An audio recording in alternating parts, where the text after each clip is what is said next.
ना तुझे कच्चा चबा दूंगा। फिर राइस्टार बोला, अच्छा तो तू ही है वो जो 7 बजे के बाद आवाज करने पर मासूमों की जान ले लेता है। बता ऐसा क्यों करता है? क्या दुश्मनी है तेरी इन लोगों से? थूंग थूंग चीख कर बोला, ए चला जा यहाँ से, पहले ही मेरा दिमाग खराब हो रहा है इस शोर से। मैं तुझे क्यों बताऊं, दफा हो जा। तुझे बता के मैं क्या करूंगा, तू क्या ही कर लेगा। बस मेरी पावर काम करने लगे, एक एक को चुन चुन के मारूंगा। राइस्टार स्पीकर का रिमोट हाथ में पकड़े हुए कहता है, अगर तूने सच नहीं बताया तो जिसमें से ये आवाज आ रही है उस स्पीकर की आवाज और बढ़ा दूंगा, इतनी बढ़ा दूंगा कि तेरे वजूद के ही चिथड़े उड़ जाएंगे। बहुत बोल रहा था ना कि क्या कर लेगा, देख मैं ये कर लूंगा, चल अब जल्दी मुंह खोल। थूंग थूंग दर्द से कांप गया। नहीं नहीं मुझे माफ कर दो, स्पीकर की आवाज मत बढ़ाना। मैं सब बताता हूँ कि मैं आवाज करने पर लोगों की जान क्यों लेता हूँ। थूंग थूंग जमीन पर घुटनों के बल बैठ गया। दरअसल मेरा नाम थूंग थूंग है, मैं इस गाँव का नहीं था। मैं यहाँ JEE का एग्जाम देने के लिए रहने में के लिए कमरे की तलाश करते हुए इस गांव आया था।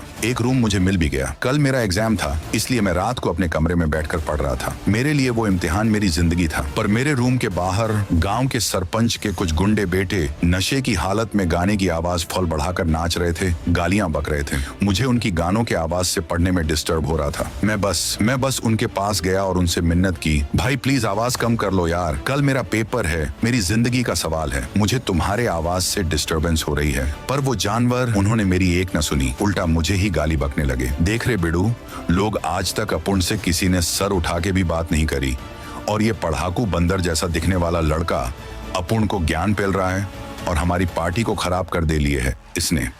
बेटा कल मिल तू, तुझे बताता हूँ अपुन की हट के लिए। अब उसने जैसा कहा था वैसा ही हुआ। उन्होंने मुझे घर से पकड़कर गांव के बीच में लेकर आए।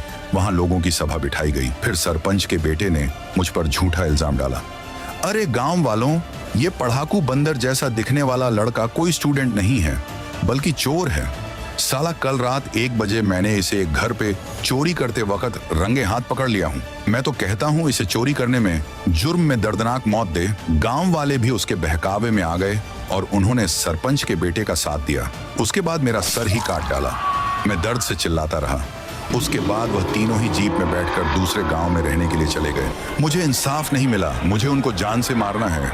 मेरी तरह उन्हें भी दर्द देना चाहता हूँ। मेरी पढ़ाई, मेरे सपने, मेरी आवाज, सब कुछ उस रात के शोर में दफन हो गया। बस तभी मैंने कसम खाई कि अगर मेरी मदद की आवाज किसी ने नहीं सुनी तो आज के बाद इस गांव में 7 बजे के बाद कोई और आवाज कभी नहीं गूंजेगी। जो आवाज करेगा वो मेरे अंजाम को पहुंचेगा। राइस्टार की आंखें भी नम हो गईं। ये तो सरासर जुल्म था। उसने स्पीकर की आवाज धीमी की। थूंग थूंग, तुम्हें इंसाफ नहीं मिला, पर तुम्हारा बदला भी अधूरा है।